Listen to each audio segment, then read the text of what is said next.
नमः पार्वती हर हर महादेव। दर्शकों, ये आजकल सुनने को मिल रहा है कि कभी कहीं बाढ़ आ रही है, कभी कहीं बाढ़ आ रही है, यहाँ बाढ़ आ गई, वहाँ बाढ़ आ गई।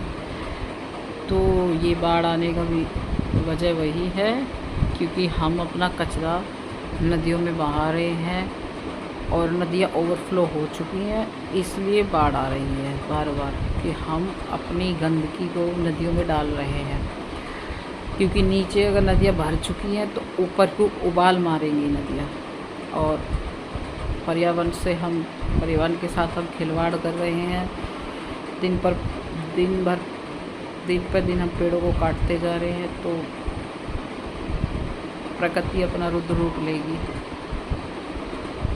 तो मेरे आपसे यही रिक्वेस्ट है सबसे कि आप प्लीज़ नदियों में कचरा ना डालें, क्योंकि नदियाँ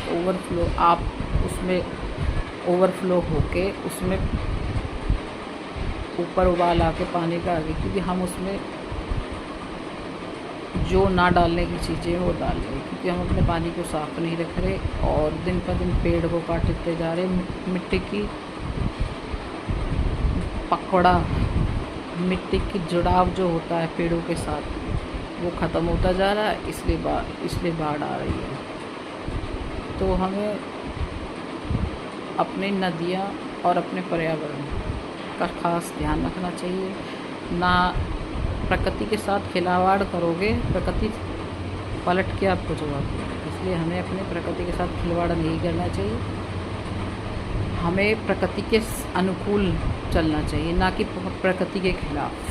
ना तो हम अपनी नदियों को गंदा करना चाहिए, उसमें कूड़ा कचरा नहीं डालना चाहिए जिससे वो ओवरफ्लो होके बाढ़ जैसी स्थिति ले ले, और ना ही अपने पेड़ों को काटना चाहिए। अपनी मिट्टी की गुणवत्ता को ख़त्म नहीं करना चाहिए, उपजाऊपने को, जड़ को, उसकी स्थायीपने को। तब जभी इसी वजह से ज़्यादा बाढ़ आ रही है, इसी वजह से लोग परेशान हैं। लोगों की बने बनाए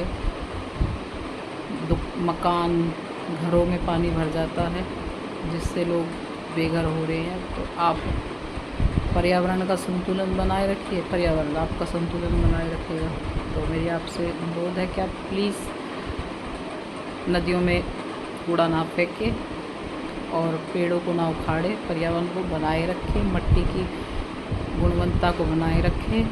तो मेरी आपसे सिर्फ यही रिक्वेस्ट है कि आप ये सब काम करें। धन्यवाद।